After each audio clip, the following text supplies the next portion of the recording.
If you are unfamiliar with the Disney parks, you probably wouldn't even know that Disney even has a water park. In fact, of the many resorts that they have around the globe, only one resort has a water park. And in fact, that resort actually has two water parks, Typhoon Lagoon and Blizzard Beach. And in this review, we will be talking about Blizzard Beach. Given the theme that we are around wintertime still, winter is almost over as it's now the beginning of March, we might as well get a chance to talk about it, especially since Blizzard Beach will probably be closing within the month and Typhoon Lagoon will be reopening. So while Blizzard Beach is still open, I might as well get this review out there. Also, if you haven't yet, I will put an icon right up here. I think it's on this side, but I can't remember. After this video, come back to this and watch every single slide POV that I did back in 2023, even though I recently just uploaded it. But go check that out. It's every single slide. You will not be disappointed, especially if you're curious in knowing what are the slides that are located at Blizzard Beach. So Blizzard Beach is the newest water park to be added to the Disney resorts. It's technically the third, as there was a water park built a long time ago that no longer exists. But this is the newest water park as it was built in the 90s. I believe this debuted in 1995, somewhere around that. Theming is tremendous. There's a whole storyline, but kind of the gist of it was a major blizzard came through Florida. And so some people had the idea of making a ski resort where people can ski down slopes, go snow tubing. But of course, the snowstorm came and went and it started to warm up again and all the snow started to melt. But they noticed that this gator, which is a mascot of the park, was just sliding down the runoffs. And that's where they got the idea to turn it into a water park. What an incredible story for where this water park is located. I think it's so cool and so out of the box to have a Blizzard themed water park to a place where the locals probably absolutely hate blizzards.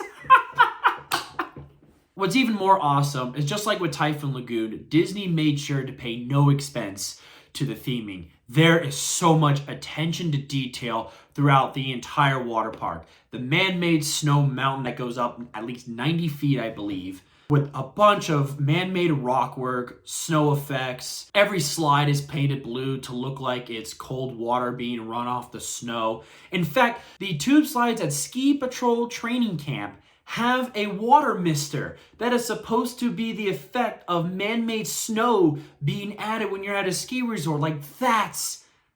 I love the attention to detail at this park. But on top of the attention to detail, there is still so much vegetation. One thing that's amazing about not only this park, but a lot of the main water parks in the Orlando region pay no expense to the vegetation. The amount of trees, luscious greenery, flowers, everything is absolutely gorgeous. It is something that I've always critiqued about a lot of water parks in America that are just wide open concrete spaces that only use umbrellas as their use of shading rather than adding a lot of horticulture and greenery to the water parks. And so this water park does that a lot while still having the amazing theming. And it is absolutely beautiful. We have more than just the theming though. There are some fantastic attractions here. These are all done by ProSlide, and this was basically ProSlide's models at the time in 1995, and they show it off, and there's some great stuff. Let's obviously talk about what used to be one of the tallest slides in the world in Summit Plummet, 122 feet straight down. It is awesome. The landing can be a little bit harsh, but what I like about this, especially compared to other free falls, is how snug I feel during that drop. I'm not like some water slide enthusiasts that live for the thrills and actually love when their body kind of leaves a slide on a free fall. I absolutely hate that feeling. And so I love that you don't get that on Summit Plummet.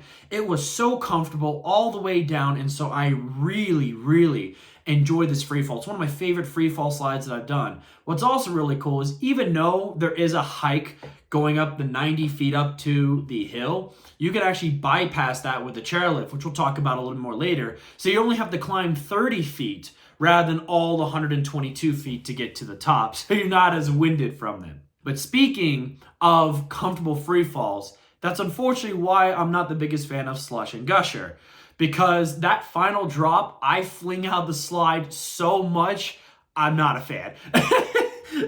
That is a brutal moment. If you love the feeling of going out of the water slide for a brief moment, you'll love this. But I think it's a little bit too jarring for me, so I personally am not a fan of this slide in particular. But I really, really love Summit Plummet. Teamboat Springs is the only large family slide attraction. This is a slide that allows 4 or more people onto a raft. And this has got to be one of the longest slides in the world. This is absolutely insane. It takes you halfway around the park, and it feels like it is endless. There are so many twists and turns. It may not be insanely thrilling. Granted, when I rode it, it was just me and my wife. So maybe if there's more people on the raft, you maybe go a little bit higher on those turns. But still, wow. I love how endless this slide felt. I mean, the other slide that I've done really that is a very long in length was Big Daddy Falls, and that's mainly because I had a little lazy river in between. This one is just long while you're still on the slide, and even then there's still a cool lazy river at the end of the slide, which has some good theming as well. I also really love the engineering of this water park. The way the conveyor belts, some of them curve to get back up to the top, because not a single slide here do you have to carry a tube to the slide. They're all conveyor belt up to the top. It's so convenient. Same with even the mats. Like, this is the first time I've ever seen a conveyor belt for mats to take up to the top, which is cool. Which, speaking of the mats, there are 2 cool slide attractions with the mats. You first have what is really cool because it really looks like a snow tube raft, and that is toboggan racers, where you get on a raft. It's a typical up and down motion where you race with others.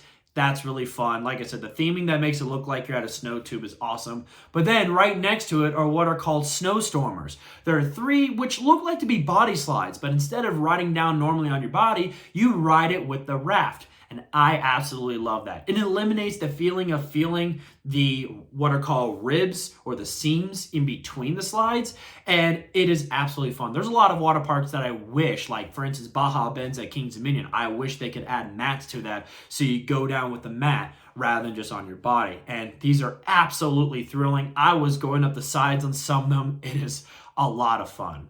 Next up are the tube slides, and there are 2 sets of tube slides. You have the free fall ones where you get the race down at the same time. You got 2 double dip drops, thematically named downhill double dippers. That's a little bit fun. The landing can be a hit or miss. One of the slides I landed just fine. The other one was more of an abrupt stop, but still, that's a lot of fun.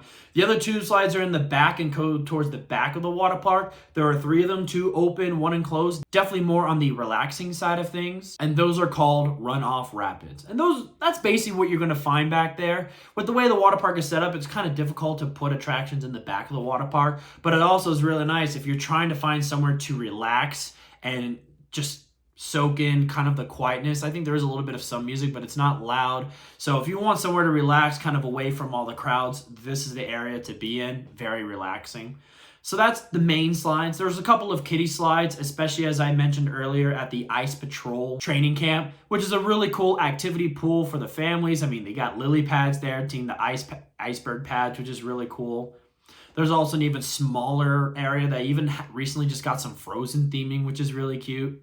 And then you have your typical wave pool and lazy river. The one thing that I wish they improved on with the lazy river is I wish it got a little bit more modernized. It definitely shows its age, although I will say I do love the underground section. That is really gorgeous. But besides that, I wish this lazy river can get an upgrade, maybe have some more pumps to make the water go a little bit faster for my taste, and have some more effects. Because the main effects is just the underground section. There's no water jets or anything like that like you see at some other water parks. And also, which again, I know why they did this, because if you want a thrilling wave pool, go to Typhoon Lagoon. But I feel like they toned down the thrilliness a little too much for me. And so I am personally not a fan of this wave pool at all. I think the waves are just way too gentle, way too small. But at least they last for a long time. I think they're on for like 30 minutes, which is actually insane. And there is one moment where they bounce off a wall and that they can create a double effect, which is really cool. And the aesthetics look great. But that's the go for the entire water park. Every single detail and aesthetics is absolutely gorgeous. And yeah, this water park is just so much fun to be at. I had a relaxing time, great experience above all. Another thing I wish that, this is just Disney parks as a whole, I wish they did more, was add more attractions. There has not been a single new attraction added since the debut of this water park, besides adding some Frozen characters in their kiddie area. At least Typhoon Lagoon has added some slides. This water park has never done that. And I think it would be cool, especially now that ProSlide has the water coaster model. I think it would be really cool to have maybe like a racing Blizzard style water coaster where it has the water jet feature. Not the LSM model, but definitely the water jet feature. Maybe they can add it somewhere. I think that'd be perfect addition to this water park. So I hope they do that in the near future. And then one final thing I'll just kind of talk about is the food, because at water parks, you normally get the typical burgers, chicken tenders, and fries, pizza.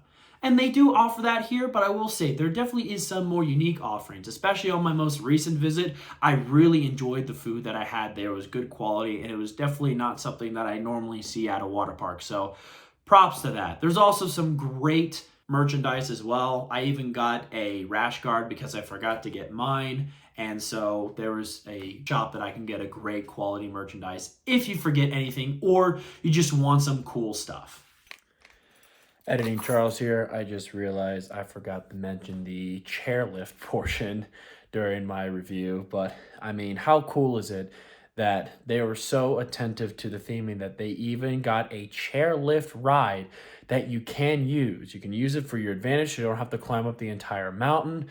But even still, like, where else are you going to find a chairlift at a water park? That is one of the most unique things ever, and it is super cool. You also get some fantastic views of the water park while you're up there. So yeah, that's just awesome.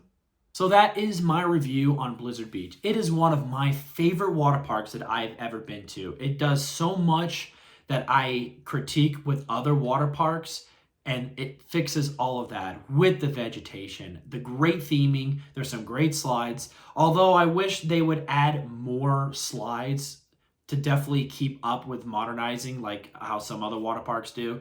The slide collection is still really good. I also forgot to mention, but the operations here are fantastic.